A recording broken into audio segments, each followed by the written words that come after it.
বন্ধুরা, আমি আপনাদের সবসময় যেটা বলেছি সেটা হচ্ছে যে ডেসক্রিপটিভ কারেন্ট অ্যাফেয়ার্সের যে স্টাডি মেটেরিয়াল সেটা তৈরি করার জন্য আমি সবসময়ই ন্যাশনাল লেভেলে যেসব পেপারগুলো আছে, যেমন টাইমস অফ ইন্ডিয়া বা হিন্দুস্তান টাইমস বা ইন্ডিয়ান এক্সপ্রেস, এগুলো অনুসরণ করি। তো এই পত্রিকাটা অনুসরণ করতে গিয়ে যে খবরটাতে আমার চোখ আটকালো এবং খুবই দুঃখজনক খবর, সেটা হচ্ছে যে রেলের যে ডিপার্টমেন্টাল এক্সাম ছিল, লোকো পাইলট পোস্ট যেটা রয়েছে, সেই পোস্টে প্রমোশনের ক্ষেত্রে সেই পোস্টে দেখা গেছে যে ভয়াবহ দুর্নীতি হয়েছে। এবং ভয়াবহ যে দুর্নীতি হয়েছে সেখানে রেলের প্রশ্নভাস হয় এবং রেলের এই প্রশ্নভাসের জন্য সিবিআই এখানে ২৬ জন মোট রেলওয়ের যে এমপ্লয়ি রয়েছে তাদেরকে গ্রেপ্তার করেছে। এবং ২৬ জন রেলওয়ে এমপ্লয়ি যাদেরকে গ্রেপ্তার করেছে তারা যে একদম অল্প বয়সী এমপ্লয়ি বা লোয়ার লেভেলের অধিকারী তা কিন্তু নয়, তারা প্রত্যেকেই আধিকারিক হিসাবে রয়েছে। তাদের মধ্যে যারা আধিকারিক রয়েছেন তারা অনেকেই রয়েছেন সিনিয়র আধিকারিক। এমন কি যেটা খবরে প্রকাশিত হয়েছে সেটা হচ্ছে ডিভিশনাল ইলেকট্রিক্যাল ইঞ্জিনিয়ার যিনি, তাকে পর্যন্ত এখানে অ্যারেস্ট করা হয়েছে। এবং এই যে এটা মুঘলসরাই স্টেশনের অধীনে যারা লোকো পাইলট রয়েছে সেখানে প্রমোশনের ক্ষেত্রে, অর্থাৎ গ্রুপ সি পোস্ট যেটা, সেখানে প্রমোশনের ক্ষেত্রে এই ধরনের পরীক্ষাগুলো হয়েছিল।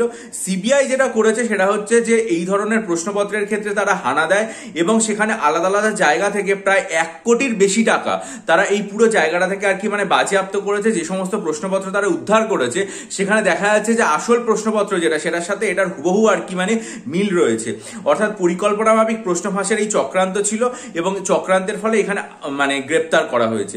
দেখুন, আমরা তো সবসময় যেটা বলে থাকি সেটা হচ্ছে আমাদের রাজ্যে বিভিন্ন ধরনের পরীক্ষা হচ্ছে না, পরীক্ষার ক্ষেত্রে একটা প্রতিবন্ধকতা আসছে, নোটিশ বেরিয়ে গেছে, ফর্ম ফিল আপ হচ্ছে না, কোনোটার ফর্ম ফিল আপ হয়ে গেছে, পরীক্ষা হচ্ছে না, তাই বা প্রিলিমস হয়ে গেছে, মেইনস হতে অনেক দেরি হচ্ছে, রেজাল্ট আসছে না। তাই আমরা সবসময় যেটা বলে থাকি সেটা হচ্ছে যে আমরা এখান থেকে আস্তে আস্তে সেন্ট্রালের যে পরীক্ষাগুলো রয়েছে সেগুলোর দিকে যাব। কেন? কারণ সেন্ট্রালের পরীক্ষাগুলোর ক্ষেত্রে আমরা সবসময় যেটা দেখি সেটা হচ্ছে যে ফর্ম ফিল আপ, পরীক্ষা হওয়া, পরীক্ষার রেজাল্ট বেরোনো, এই ধরনের যে ব্যাপারগুলো রয়েছে সেগুলো খুব দ্রুত হয়। মোটামুটি ১ থেকে ১.৫ বছরের মধ্যে পুরো প্রসেসটা কমপ্লিট হয়ে যায় এবং পরীক্ষার্থীরা চাকরিতে জয়েন করে স্বনির্ভর হয়ে যেতে পারে। তাই আমরা অনেকেই এটা বলে থাকি যে না, আমরা সেন্ট্রাল লেভেলের যে পরীক্ষাগুলো আছে সেগুলোর দিকে বেশি ফোকাস করব। কিন্তু অত্যন্ত আক্ষেপ এবং দুঃখজনক বিষয় যেটা, সেটা হচ্ছে সেখানেও এই ধরনের ভয়াবহ দুর্নীতি। এর আগের বারেও আমরা যেটা দেখেছিলাম নিট পরীক্ষার ক্ষেত্রে এরকম একটা দুর্নীতি প্রশ্নভাস হয়েছিল। এবারেও এটা দেখলাম ২০২৪ সালে সর্বভারতীয় স্তরের বা ভারতবর্ষের বিভিন্ন জায়গার এই যে প্রশ্নভাস, এটা পুলিশের পরীক্ষায় উত্তরপ্রদেশে, আমাদের পশ্চিমবঙ্গে ফুড এসআই, বিভিন্ন জায়গার ক্ষেত্রে এই যে প্রশ্নভাস হয়েছিল, সেই জন্য অনেকে ২০২৪কে লিপিয়ারের পরিবর্তে খুব দুঃখের সাথে লিকিয়ার বলে আখ্যা দিয়েছিলেন। কিন্তু সেই যে লিক বা কোশ্চেন পেপার লিকের যে ঘটনা, সেটা কিন্তু সেখানে আটকালো না।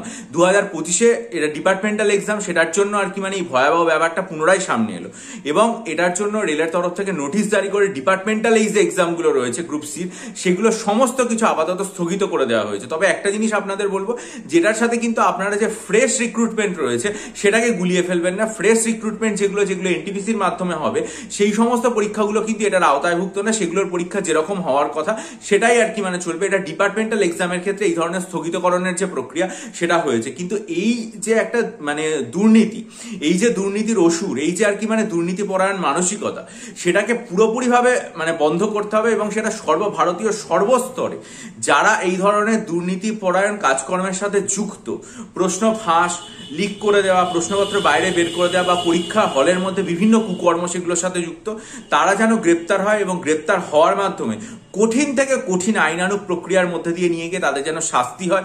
এটাই আমাদের সবসময় দাবি থাকবে এবং এটা মাথায় রাখতে হবে। আমরা জানি যে এই যে একটা পবিত্র দোল বা হোলির যে সময়, এটা তো আমরা অনেক সময় শ্রীকৃষ্ণের পুজোও করে থাকি এবং শ্রীকৃষ্ণের হাতে কংস বা শিশুপালের মতো যারা ভয়াবহ দুর্নীতিপরায়ণ ব্যক্তি, যারা চক্রান্তকারী এবং কুকর্মকারী ব্যক্তি, তাদের কিন্তু প্রত্যেকের নিধন হয়েছিল।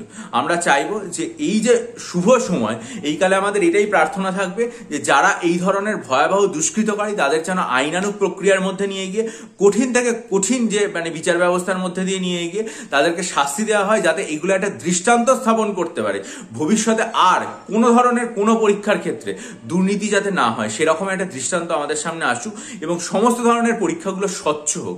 কারণ যে সমস্ত যুব সমাজ এই পরীক্ষার মধ্যে যেতে চাইছে, তারা যাতে সঠিকভাবে পরীক্ষা দিয়ে নিজেদের জীবনে প্রতিষ্ঠিত হতে পারে। এবং সেই প্রতিষ্ঠিত হওয়ার লক্ষ্যে আপনারা যদি মনে করেন ডেসক্রিপটিভ অ্যারিথমেটিক, ডেসক্রিপটিভ বাংলা, ইংরেজি, কারেন্ট অ্যাফেয়ার্সের স্টাডি মেটেরিয়াল নিতে চাইবেন, হাইকোর্ট এলডিএ এক্সাম বা ডেসক্রিপটিভ মিসলেনিয়াস এবং ডেসক্রিপটিভ মানে ক্লার্কশিপের জন্য, তাহলে আমার চ্যানেলের যে সমস্ত ভিডিওগুলো আছে 19শে জানুয়ারি মানে 2nd মার্চ এবং 9 ফেব্রুয়ারি ভিডিও দেখে আমার সাথে ইমেলের মাধ্যমে যোগাযোগ করুন। ভালো থাকুন, বিজয়ী হন, সফল হন। চ্যানেলটা সাবস্ক্রাইব করে বেল আইকন প্রেস করুন। আপনাদের অনেক অনেক ভালোবাসা, শুভেচ্ছা। ভালো থাকবে।